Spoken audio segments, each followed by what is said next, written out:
What's going on, everybody? This is JVB from TalkingAboutGames.com. So I have in front of me the Surface RT.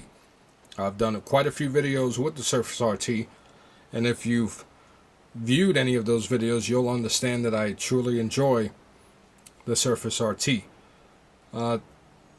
Now, you can buy the Surface RT for $350 or the Surface Pro for $100 less. You can buy it at the Surface Pro, that is, for $899. Of course, it doesn't include the smart, not the smart cover, but the touch cover or the type cover. Those, of course, are separate. But at $350 for the Surface RT, which is the 32GB version, you're definitely getting a great value. Me, I paid, as you know, the Surface RT when it first came out was $499, and then the touch cover, which is what I have, an extra $115 or whatever dollars, and then an extra $99 for the 2-year insurance plan. And you can see that I spent quite a bit of money on the Surface RT. So do I feel jaded? Do I feel gypped now that it's $350 at such a short period of time? It hasn't even been a year. If you ask me, yes, I feel cheated somewhat. But that is the nature of the beast. That is just how quickly electronics, that's just how hostile the market is. And I say hostile because the Surface RT is not doing that well. But for those of us who own a Surface RT, we all agree that we enjoy the product. We have a overall positive experience with the Surface RT. It's just that obstacle of the Surface RT trying to have a positive stamp in the tablet world. I just don't understand why it's having such a tough time. Part of that, the fault or the blame goes to Microsoft, of course, for its weird advertisement showing people dancing and throwing Surface RTs around at each other and not really explaining the benefits of having a Surface RT. Those who do a lot of research, of course, you guys watching this video who are smart consumers and want to know exactly what the Surface RT is all about and want to make sure they're buying a product that is going to fit what they need.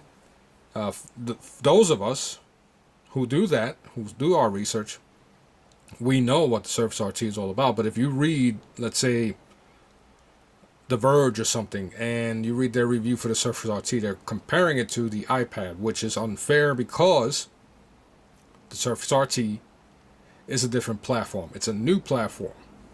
And I guess people rather stay with their comfort zone, even the reviewers.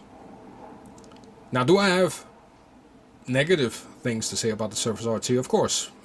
As I stated, Internet Explorer sometimes acts funky. And I have the 8.1 build. I have the preview build here. And Explorer was funky before, and it's even more funkier. I'm using funky a lot.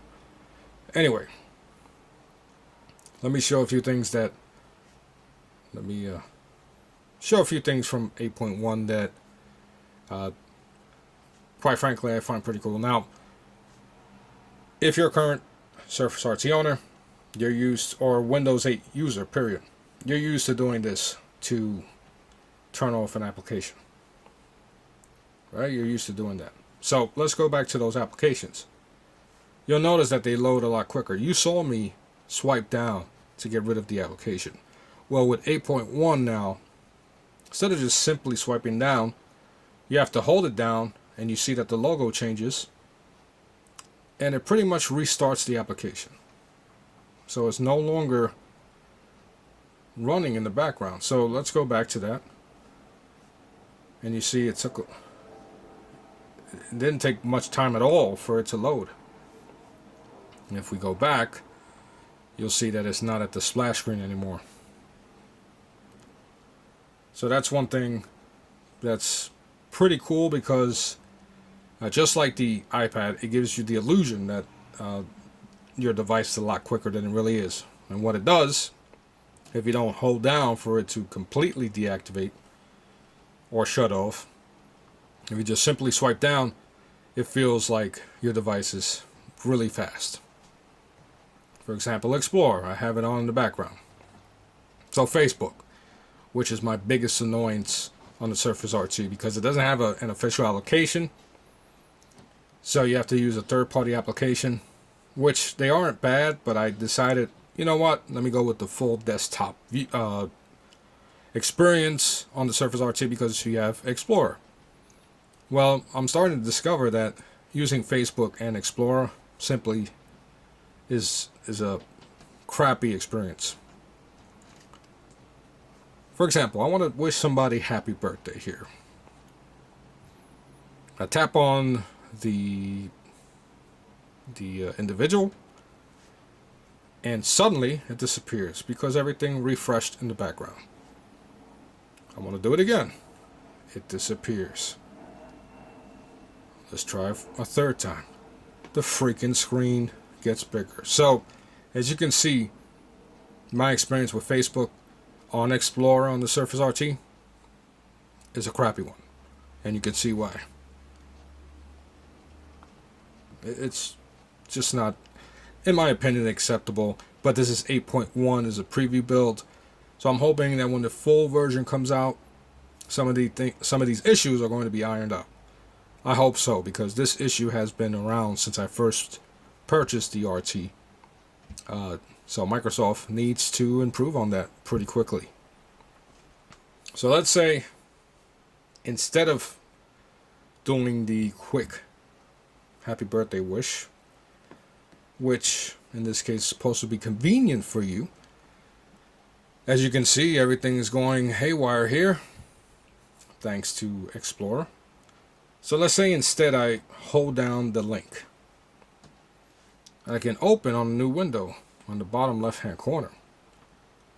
So now I have a 50-50 split view, and technically it was supposed to go to his profile, but no. That's too much to ask for with Windows Explorer, you bastard. But anyway, I have Windows Explorer on a 50-50 split view. I don't know if this is available on Windows 8, but I did this accidentally and it was pretty cool. Alright, so let me show you one more thing. So, as we know, one of the big benefits of having a Surface RT is the ability to run two applications at once. They've made various commercials with the iPad next to the Surface RT, and Siri is talking about how she can't run two applications at once. So with the Surface RT we can. So let's go to split mode. So we have the store on one side and we have Facebook on the other. Now, if you went to a store to look at a Surface RT, or if you own a Surface RT and you're on the basic Windows 8, the current version of Windows 8, you're used to having, I don't know why that's doing that, but you're used to having a portion of not three quarters, but a quarter of, you have like 3/4 of the screen available for one application and a quarter available for the other. Technically, there we go. So this is the outline or the split view we're used to currently seeing, but in 8.1 we have 3 different views now, or three different ways to utilize the real estate of your screen. I like to use the 50-50. That is the reason why I downloaded the 8.1 preview version early, so I can use that. Now the preview version of 8.1, it crashes. So if you want to download it at your own risk. It's a preview version, aka beta, So take it for what it's worth. Also, really quick, let's say I want to open up another application. It sits in between the apps, or in the center of the screen. So what's happening is I'm not going to have CNET playing as a third application. What is happening now is that I have to determine which portion of my screen I want CNET to be in, and which application is going to replace. So there you have it. So those are a few things that I enjoy about 8.1. And as I stated, download at your own risk because it's in beta form and you're going to get glitches, you're going to get crashes. So it's not a full build yet. But anyway, back to the Surface RT and its pricing. Once again, it's $350. If I've ever recommended the Surface RT to you before, it's a no-brainer that I recommend it again at $350. Also, the Surface Pro is $100 less now as well. So if you've been waiting for the Surface RT, maybe some of the things that I've shown you or said, plus the price cut, maybe that'll help you. But anyway, if you have questions regarding the Surface RT and you like what I've shown you, please subscribe, like, or leave me some comments below. Once again, I'm JVB from TalkingAboutGames.com, and I'll talk to you next time.